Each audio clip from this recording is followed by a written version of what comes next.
এবার কি করেছেন, সাথে সাথে যেই না মনের যন্ত্রণার ওষুধটা পেয়ে গেলেন, যেটা চেয়েছিল মন, সাথে সাথে সব খেচকা দূর হয়ে গেল। ওই ভাঙা হাট নেই, কোনো ক্রমে উঠে দাঁড়িয়ে বলছে, বন্ধু তুমি তুমি যেই মুন্ডগুলো কেটে এনেছো তার মধ্যে হাতলে দেখো তো, যেটা সব থেকে বড় মুন্ড সেটা আমায় দিতে পারো কিনা।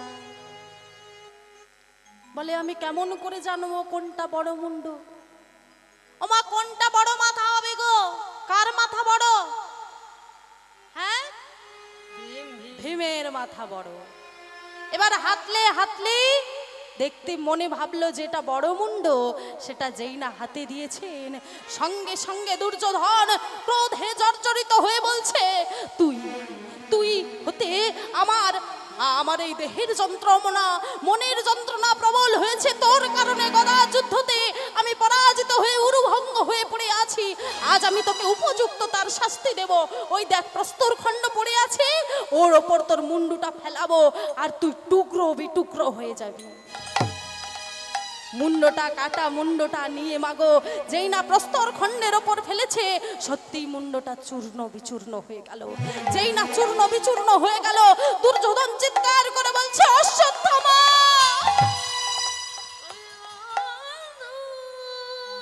অশ্বত্থামা, তুমি কি করেছো? অশ্বত্থামা, যেই ভীমের মাথা পর্বত সদৃশ্য গদার আঘাতে অক্ষত থাকে তার দেহটা, আর তার মুন্ডটা কিনা সামান্য সামান্য একটা প্রস্তর খণ্ডে টুকরো বিটুকরো হয়ে গেল। কোনোদিন ভীমের মাথা হতে পারে না। মশালটা জ্বালিয়ে দেখলো, কি বন্ধু, তুমি কি করেছো বন্ধু? আমাদের ভাই ভাই শত্রুতা ছিল বড়ই বড়ই, কিন্তু এই ছোট্ট ছোট্ট সদ্যজাত শিশুগুলোর কি অপরাধ ছিল?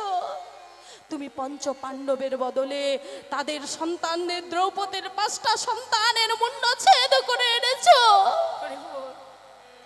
অশ্বত্থামা, আমার বংশে বাতি দেওয়ার মতো আর কেউ বেঁচে রইল না। অশ্বত্থামা, তুমি কি করলে? অশ্বত্থামা।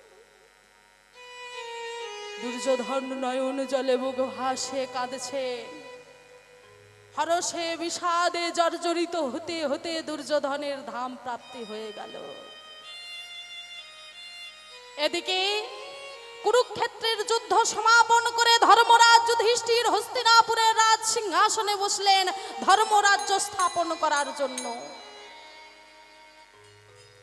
আর এদিকে সেই যে অত্যাচারী, ব্যভিচারী, পাপাচারী অশ্বত্থামা ক্রোধে জর্জরিত হতে হতে বলছে, এত বড় কুরুক্ষেত্রের যুদ্ধ হয়ে গেল, শত শত বীর যোদ্ধা মরল, দ্রৌপদীর 5টা সন্তান মরল, গান্ধারীর 100টা সন্তান মরল,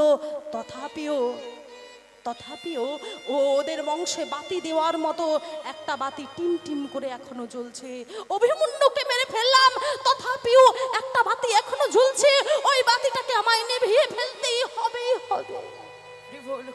কি করেছেন অশ্বত্থামা? একটা ব্রহ্মবাণ নিক্ষেপ করে দিল। কার গর্ভের দিকে? মা উত্তরা দেবীর গর্ভের দিকে।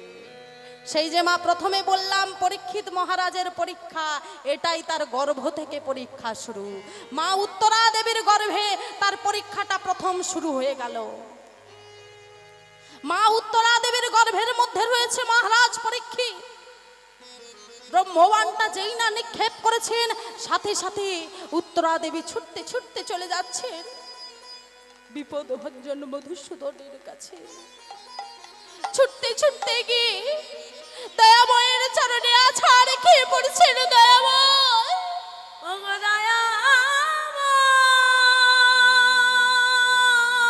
প্রভু রক্ষা করো, একবার রক্ষা করো।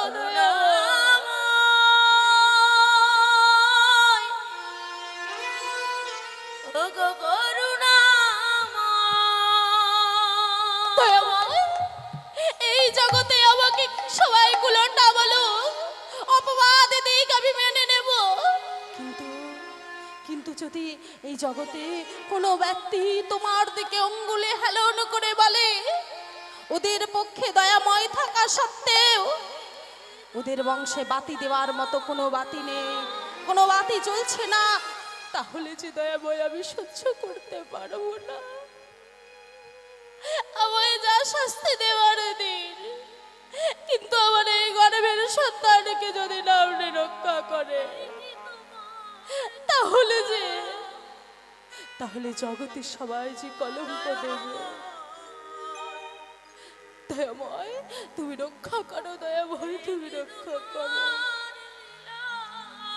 চিৎকার করে যেই না দয়াময়ের কাছে মন প্রাণ সমর্পণ করে ডাক দিয়েছেন, দয়াময়ের সাথে সাথে ভক্তের নয়নের বাড়ি সহ্য না করতে পেরে যোগ বলে উত্তরা দেবীর গর্ভের ভেতরে প্রবেশ করে গেল।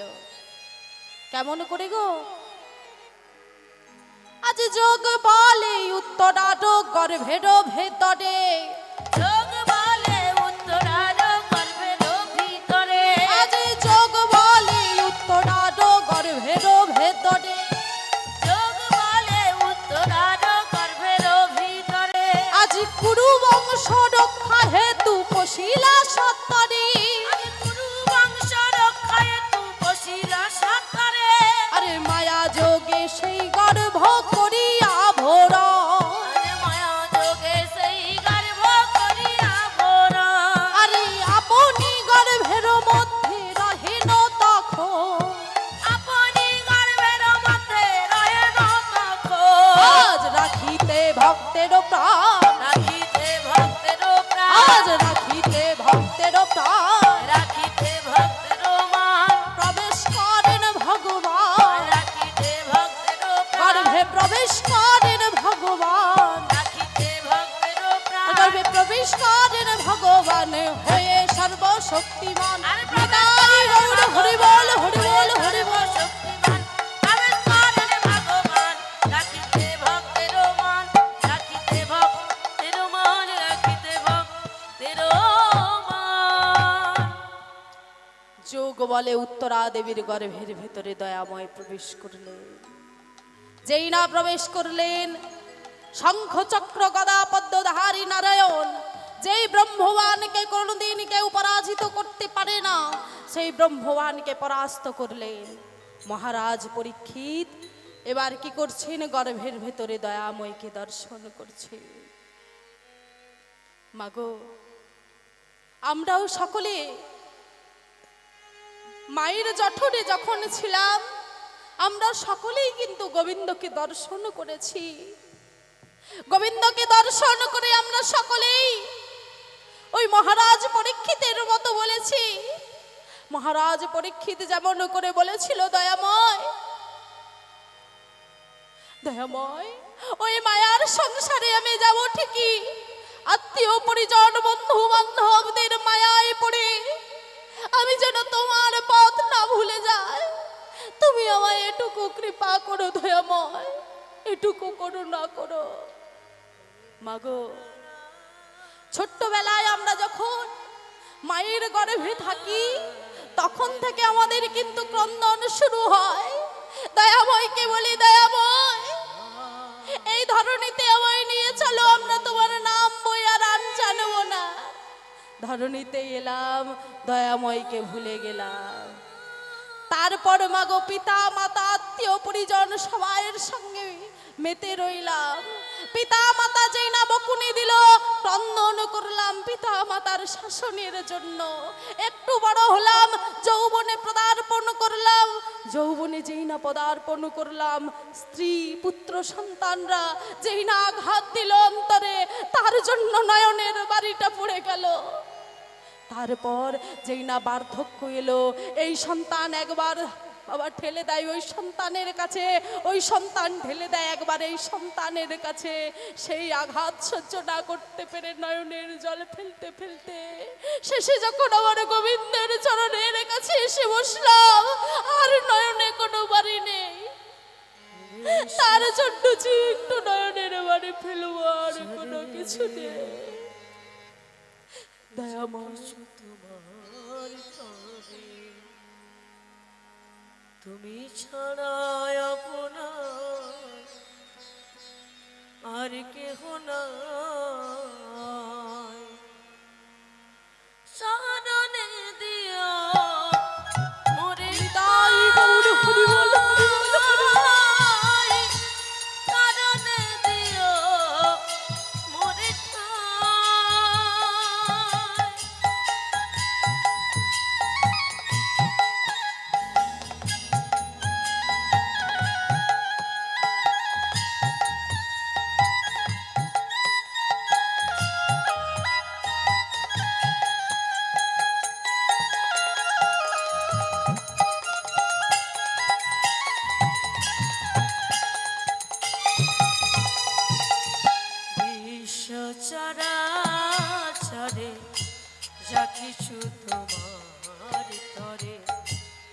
তুমি ছাড়া আপনা আর কেহ না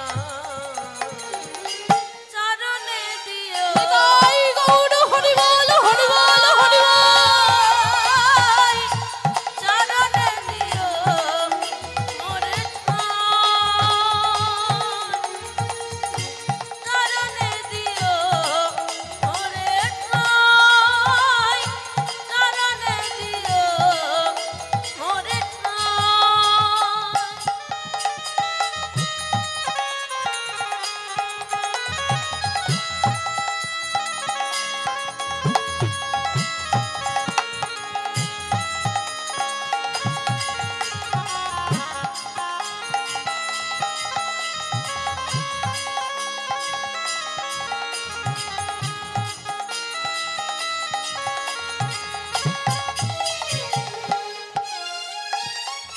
যা কিছু পেয়েছি প্রভু তোমারই তো দান। আপনার জন বলি যা ছিল আমার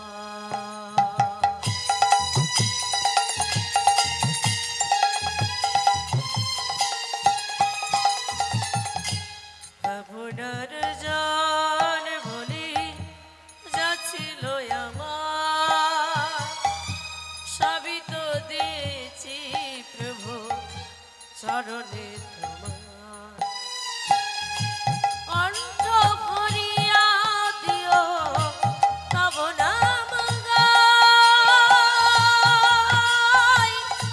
চরণে দিও মনে ঠাই চরণে দিও নিতাই গৌর হরি বল হরি বল হরি বল। চরণে দিও মনে ঠাই বিশ্ব চরাচরে যা কিছু তোমার তরে তুমি ছাড়া আপনার আর কেহ নাই চরণে দিও মোরে ঠাঁই চরণে দিও মোরে ঠাঁই চরণে দিও মোরে ঠাঁই চরণে দিও মোরে ঠাঁই দয়াময়, তোমার চরণ ছাড়া তাই করো না। পরীক্ষিত মহারাজের শুধু এই আরতি নয়, আমাদের প্রত্যেকটা জীবের এই আরতি হওয়া দরকার। আমরা ধরণীতে আসব, সংসার করব, বন্ধু বান্ধব আত্মীয় স্বজন থাকবে, সংসারের মধ্যে থাকব, কিন্তু সংসারের মধ্যে থেকে যেন কৃষ্ণ ভজন হতে বঞ্চিত না হয়ে যায়, সেই দিকটাতে লক্ষ্য রাখতে হবে মা সবার আগে। পাকের মধ্যে যেমন পাকাল মাছ থাকেন, তার গায়ে যেমন পাক লাগে না, তদ্রূপ আমাদেরকেও সংসারের মধ্যে থাকতে হবে, কিন্তু যেন মায়ারূপী পাক যেন আমাদের গায়ে যেন লাগতে না পারে, সেটুকু লক্ষ্য রাখতে হবে। নয়ন জলে বুক ভাসিয়ে পরীক্ষিত মহারাজ এই আরতি জানালেন দয়াময়ের কাছে। যেই না আরতি জানালেন, দেখতে দেখতে দয়াময় সেই গর্ভ থেকে যেই না চলে গেলেন পরীক্ষিত মহারাজ, দয়াময়ের কাছে প্রণতি নিবেদন করলেন। দেখতে দেখতে উত্তরা দেবীর 10 মাস 10 দিন পূর্ণ হয়েছে। যেই না পূর্ণ হয়েছে, ধরণীর কোল আলো করে ধর্ম শিক্ষা দেওয়ার জন্য ধরণীতে আবির্ভূত হলেন কে না, কলিযুগের প্রথম রাজা মহারাজ পরীক্ষিত। নিতাই গৌর প্রেমানন্দে হরি হরি বল। মহারাজ পরীক্ষিতের জয় হো, জয় হো, মহারাজ পরীক্ষিতের জয় হো, জয় হো, মহারাজ পরীক্ষিতের জয় হো। জয় হো। মহারাজ পরীক্ষিত জন্মগ্রহণ করেছেন, চারিদিকে আনন্দ আনন্দ মহানন্দ। যেই না আনন্দ হয়েছে, দাদুর মনেও বাবা আনন্দের সীমা নেই, মায়ের মনে আনন্দের সীমা নেই। সব থেকে দেখবেন মায়ের যতটা না আনন্দ হয়, তার থেকে দাদু দিদা ঠাকুমা দাদু এদের কিন্তু বেশি বাবা আনন্দ হয়, তাই না? নাতি নাতনির বদন দর্শন করলে এদের সব থেকে বেশি আনন্দ হয়। মায়েরা বলুন, ছেলে হলে আনন্দ হয় না মেয়ে হলে আনন্দ হয়? হ্যাঁ, মেয়ে হলে আনন্দ হয়? ছেলে হলে? ছেলে মেয়ে দুটোই? আচ্ছা, মা দুদিকেই যাচ্ছে। হ্যাঁ, মানে টিএমসিতেও দিচ্ছে না আর বিজেপিতেও দিচ্ছে না, নির্দলে ফিলিয়ে দিচ্ছে। হরি বল, চালাক আছে। যাই হোক মা, এবার দেখেন, ছেলে হলে আনন্দ হয় এটা আমরা সবাই জানি, মেয়ে হলে যে আনন্দ হয় সেটা মা অন্তরের কথা নয়, ওটা বাইরের কথা। মেয়ে হলে কত টাকার আনন্দ হয় জানি না মা। মেয়েদেরকে সারা জীবনে লাঞ্ছনা গঞ্জনা সহ্য করে আসতে হয়েছে। এখনকার দিনে দাঁড়িয়েও অনেক বাড়িতে এমন হচ্ছে, কন্যা সন্তান জন্মগ্রহণ করার সাথে সাথে পুত্রবধূর ওপর অমানবিক নির্যাতন এখনো পর্যন্ত চলছে এই শিক্ষার জগতে। এত বিজ্ঞানের যুগে, শিক্ষার যুগে, এই যুগে দাঁড়িয়েও আমরা এখনো কিন্তু বাবা অনেকটা পেছনে পড়ে রয়েছি। কন্যা সন্তান হওয়ার সাথে সাথে পুত্রবধূকে দায়ী করি, তাকে বলি এই ঘর থেকে বহিষ্কার করে দেব, অনেক কিছু আমরা বলি। মাগো দেখেন, পুত্র সন্তান হোক কিংবা কন্যা সন্তান হোক, শাস্ত্রে কি বলেছে জানেন? পুত্র সন্তান তাকেই বলবে যে পুত নামক নরকের হাত থেকে উদ্ধার করে পিতামাতাকে পিণ্ড দান করে, তাকেই বলা হয় পুত্র। তুলসীদাস বলেছেন, এক দার্শে হোতা হ্যায় পুত আর মৌত। যে পুত ভজে, যে রাম ভজে ওহি পুত, আর যে নাহি রাম ভজে ও মুত কা মৌত। আমার কথা নয় মা, তুলসীদাসের লেখা কথা। পুত্র তাকেই বলবে যে হরি ভজন করবে, কৃষ্ণ ভজন করবে, তার সাথে সাথে পিতা মাতার চরণ সেবা করবে, তাকেই পুত্র বলা হয়। যদি পুত্র সন্তান কারো না থাকে, শাস্ত্রে বলেছে পুত্র সন্তান যেমন পিণ্ডদান করতে পারেন, অগ্নিদান করতে পারেন, তদ্রূপ সমপরিমাণে কিন্তু কন্যা সন্তানও পারে। আমরা অনেকে বলে থাকি যে পুত্র সন্তান হয়েছে এটা অনেক জন্মের সৌভাগ্য, কিন্তু না, কথাটা ভুল। যেনাদের কন্যা সন্তান হয়েছে তেনারা অনেক জন্মে পুণ্য অর্জন করেছিলেন বলেই কন্যা সন্তান জন্মগ্রহণ দিতে পেরেছেন তারা। কারণ মাগো, এই কন্যা সন্তান না থাকলে, এই যে দেখেন কন্যা সন্তান আছেই বলে একটা একটা সংসারকে পরের পর কিন্তু রক্ষা করে চলেছে। উভয়েরই দরকার, তা বলে এই নয় বেটা চাইবো বেটি বাদ দিয়ে। তুমি যে বেটা বেটা করছো, বেটার জন্য কদিন ভাবে বেটিটা আর পাবে না, তাই দুজনকেই সমপরিমাণে দরকার, দুজনকেই আমাদেরকে উপযুক্ত সম্মান দিতে হবে মা। পুত্র সন্তানও যেমন দরকার, কন্যা সন্তানও তদ্রূপ সমানভাবেই দরকার। তাই আজ দেখুন, যুধিষ্ঠিরের মনে আনন্দ হয়েছে, পুত্র সন্তান হয়েছে, নাতি হয়েছে, আনন্দ হয়েছে। এবার চারিদিকে ঢেড়া পিটে ঘোষণা করে দিচ্ছে, যে যা চাইবে তাকে তাই দেওয়া হবে। ব্রাহ্মণ ঠাকুররা সব এসেছেন, অশ্ব হস্তি সমস্ত কিছু দান করছেন। এবার বলছেন, বলুন পুরোহিত ঠাকুর, আমার নাতির কুষ্ঠি বিচার করে বলুন আমার নাতি ভবিষ্যতে কেমন হবে। আপনারা মায়েদের যাদের সন্তান হয়েছে নিশ্চয়ই ঠিকুঞ্জি করেন, করেন তো মায়েরা? ঠিকুঞ্জি হওয়ার সাথে সাথে মনের ইচ্ছা হয় আমরা আচার্য ঠাকুরকে জিজ্ঞাসা করি, বলুন ঠাকুর মশাই এই সন্তান বড় হয়ে ভবিষ্যতে কেমন হবে। তেমনি তিনিও জিজ্ঞাসা করছেন। তখন বললেন, শোনো, এই সন্তান অনেক ভাগ্যের ফলে তোমাদের গৃহে এসেছে। এই সন্তান হবে ধর্মপরায়ণ, কৃষ্ণ ভক্তি পরায়ণ, রাজকার্য ধর্মের সাথে পরিচালনা করবে। কিন্তু শেষের দিকে ব্রহ্মশাপগ্রস্ত হয়ে 7 দিন 7 রাত্রি অনাহারে অনিদ্রায় রাজ ঐশ্বর্য পরিত্যাগ করে ভগবানের পাদপদ্ম লাভ করবে। নিতাই গৌর প্রেমানন্দে হরে করিব। এই কথা শ্রবণ করে দাদু যুধিষ্ঠিরের মনে আরো আনন্দের সীমা নেই। এমন সন্তানকে আমরা আমাদের গৃহে পেয়েছি। সন্তানকে আপনি চাইলেই একজন ডাক্তার, উকিল, ব্যারিস্টার তৈরি করতে পারবেন, কিন্তু একজন কৃষ্ণ ভক্ত সন্তান পাওয়া এত সহজ কথা নয়। অনেক জন্মের স্বীকৃতি দরকার, তবেই না একজন কৃষ্ণ ভক্ত সন্তান মেলে। মাগো, দেখেন সন্তানটা একটু একটু করে বড় হচ্ছে। সন্তানটা চারিদিকে তাকিয়ে তাকিয়ে পরীক্ষা করেছি বলে নাম রেখেছে দাদু পরীক্ষিত। ওই পরীক্ষিতের যেই না 6 মাস বয়স হয়েছে, এবার 6 মাস বয়স হলে একটা কি হয় গো মা? কি হয় 6 মাস বয়সে? ভাই বলছে মুখে ভাত। ভাইদের দিকে মুখে ভাত হয়, আমার ইউটিউব ভাই বলছে মুখে ভাত। আর আপনারা কি বলছেন? অন্নপ্রাশন না মুখে ভাত? কোনটা অন্নপ্রাশন? কতজনের হয় হাত দেখি? একই কথা না, একই কথা নয়। আমি সেটা প্রমাণ করে দিচ্ছি। অন্নপ্রাশন আলাদা, মুখে ভাত আলাদা। অন্নপ্রাশন কাকে বলবো? অন্নযুক্ত প্রাশযুক্ত অন্ন সমান হবে অন্নপ্রাশন। আর মুখে ভাতটা সম্পূর্ণ আলাদা, যেটা আপনাদের দিকে হয় ওটা মুখে ভাত। অন্ন কাকে বলবো মায়েরা?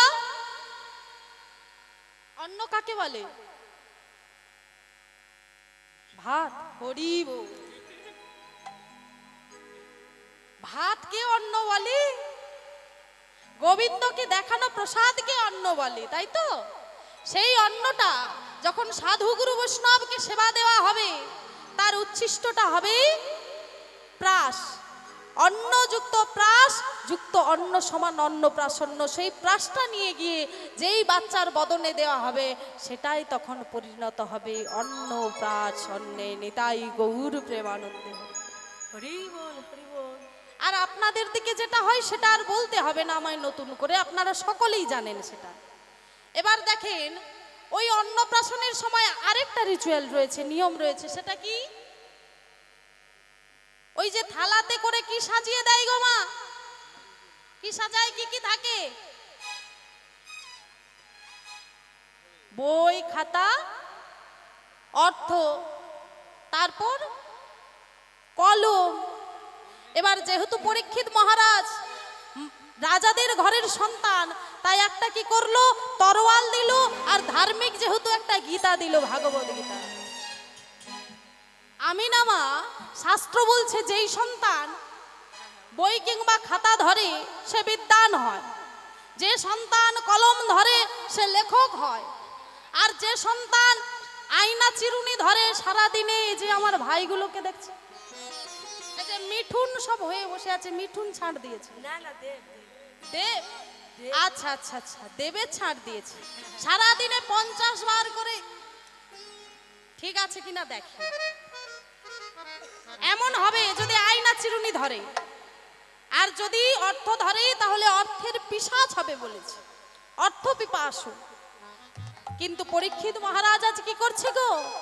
আজ হামাগুড়ি দিয়া শিশু ভাগবত ধরে, অস্ত্র ধারণ করে শিশু দক্ষিণ করে। হামাগুড়ি দিয়া শিশু ভাগবত ধরে, দক্ষিণ করে শিশু অস্ত্র ধারণ করে। তা দেখে ব্রাহ্মণগণ কি বলছেন গো? বা বাবা যুধিষ্ঠির মহারাজ, আপনার নাতির বলি হারি যায়। ওগো জয় ধ্বনি উলুধ্বনি, উলুধ্বনি।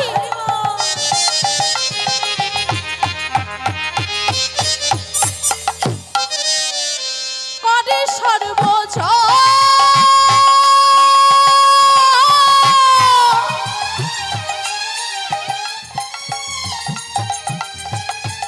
ও জয় ধ্বনি ধ্বনি ধ্বনি নিতাই গৌর হরি বল, হরি বল, হরি বল।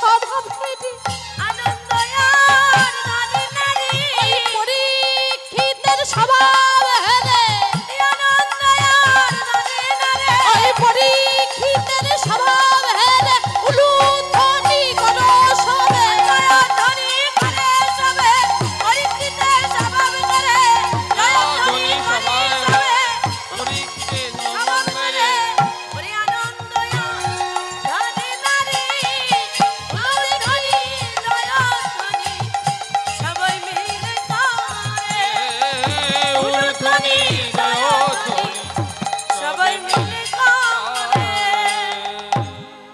ওমা আনন্দ আনন্দ মহানন্দ পরীক্ষিত মহারাজের যেই না 6 মাস বয়স হয়েছে চারিদিকে বাবা অন্নপ্রাশন পালন হয়ে গেল। এবার অন্নপ্রাশন হয়ে যাওয়ার পর আস্তে আস্তে ওই বাচ্চাটা শশী কলার ন্যায় বৃদ্ধি হচ্ছে বাবা, তার একটু একটু করে বড় হচ্ছে। বড় হতে হতে এবার যুবক বয়সে পদার্পণ করছে। ছোট্ট থেকে প্রত্যেক দিন দেখেন মা উত্তরা দেবী দয়াময়ের জন্য মালা গাঁথেন, মালা গেঁথি দয়াময়ের গলাতে পরিয়ে দেন। সেটা দেখে সন্তান মনে মনে ভাবছে, মা এমন করে প্রত্যেক দিন দয়াময়ের কণ্ঠে মাল্য পরিয়ে দেন, তাহলে আমারও এটা করা উচিত। ও মা, আমরা মা হয়েছি, ছোট্ট থেকে সন্তানকে যেই আচার আচরণ শেখাবো সন্তান কিন্তু তেমন আচার আচরণ শিক্ষা গ্রহণ করবে। দেখবেন মাগো, আমরা যখন আমাদের সন্তান যখন ছোট্ট থাকে অনেকের গৃহে দেখবেন সন্তানের গলাতে কণ্ঠেতে ছোট্ট অবস্থা থেকেই তুলসী কাষ্ঠের মালা পরিয়ে দিয়েছে। ওই সন্তানের গলাতে যে তুলসী কাষ্ঠের মাল্যটা পরিয়ে দিল মা, ওই সন্তানটা কিন্তু যখন কলেজে যাবে সে কিন্তু আর মাল্যটা খুলে ব্যাগে রাখবে না। কিন্তু বিপরীত ঘরে দেখুন কোন গৃহে সন্তানকে ধর্মের পথে তারা চালনা করে না, শুধু বিদ্যার দিকেই দেখিয়ে দেয়, বিদ্যার অহংকারের দিকে পাঠিয়ে দেয়। বিদ্যা শেখাও, কিন্তু তার সঙ্গে ধর্মপথেও তোমাদেরকে চালিত করতে হবে সন্তানকে। ওমা, যেই সন্তানটাকে মাল্য ছোট থেকে পড়ানো হলো না, হঠাৎ করে যদি বাড়িতে গুরুদেব আসে বলে তোমার ছেলেকে এখনো গুরু দীক্ষা দেওয়া হয় না, কলেজে পড়তে চলেছে, ওর গলায় একটা তুলসী কাষ্ঠের মাল্য দাও, তখন কিন্তু সাথে সাথে ওই সন্তানটা বলবে না না আমি পড়বো না, আমার লজ্জা করবে, বন্ধু বান্ধব সবাই রয়েছে, আমি কোনোদিন ওই মালা নেব না। সহজে কিন্তু তাকে পড়াতে পারবেন না। ছেলেদেরকে মা ছোট ছোট বাচ্চাদের কি দেশ দেব? আমার গুরুদেব যখন আমার গৃহে আসেন বলে, মা জানো, যার যার গৃহে যাই দীক্ষা দিতে, মায়েরা কি করে দীক্ষা নেওয়ার সময় তুলসী কাষ্ঠের মালাটা পরে নেয়। আবার যখন আমি খোঁজ নিতে মায়েদের বাড়িতে যাই, তার আগে আমাকে দেখা মাত্রই মা যে আর ঘর ঢুকলো আর বেরোচ্ছে না। বলে কি হলো রে মা, ঘরে যে ঢুকলি আর বেরোলি না, কি হলো? পেঁয়াজ আটাচ্ছে, পেঁয়াজ আটছে গো, পেঁয়াজ খোলা সিস্টেম হয়ে গেছে না, পেঁয়াজ সিস্টেম খুলে রেখে দিয়েছে, খুলে বাক্সের মধ্যে ছিল। এবার যেই গুরুদেবকে দেখেছে সঙ্গে সঙ্গে পেঁয়াজটা আটিয়ে নিয়ে ঘরের বাইরে বেরিয়েছে গুরুদেবকে প্রণাম করতে। ততক্ষণ গুরুদেব ওয়েট করছে শিষ্যের জন্য। এবার যেই না এসেছে বলে, মা এত দেরি হলো, আর বলো না বাবা, প্যাচ সিস্টেম তো খুলে রেখেছিলাম, আবার পরে নিয়েছি। বলে, মা তুমি এটা প্যাচ সিস্টেমটাকে খুলে রেখেছো, এই যে গলায় আরেকটা লকেট ঝুলছে সোনার, এটাকে তো খুলে রাখলে না। বলে, স্বামী দিয়েছে। এটা রাখলে হয়? স্বামী কত সুন্দর, কত কষ্ট মেহনতি করে আমার জন্য একটা সোনার চেন বানিয়ে দিয়েছে, 2 লাখ টাকা ভরি হওয়া সত্ত্বেও আমার স্বামী আমায় কত ভালোবাসে, বানিয়ে দিয়েছে, পড়বো না? ওমা, আপনার এই জগতের স্বামী বানিয়ে দিল আপনাকে 2 লক্ষ টাকার একটা চেন, তার মর্যাদা দিচ্ছেন সারাক্ষণ কণ্ঠে ঝুলিয়ে। কিন্তু যিনি বিশ্ব ব্রহ্মাণ্ডের মালিক, প্রত্যেকটা অঙ্গের হিসাব করুন, চক্ষির দাম কত হয়, হস্তের দাম কত হয়, একটা কিডনি চলে গেলে তার দাম কত হবে, একটা লিভার নষ্ট হয়ে গেলে তার দাম কত হবে, হিসাব করে মিলিয়ে নেন তো কত কোটি টাকা হয়। তার জন্য আপনি কি করেছেন? সামান্য একটা কণ্ঠে তুলসী কাষ্ঠের মালা নিতে পারছেন না, এর থেকে লজ্জার আর কি হতে পারে?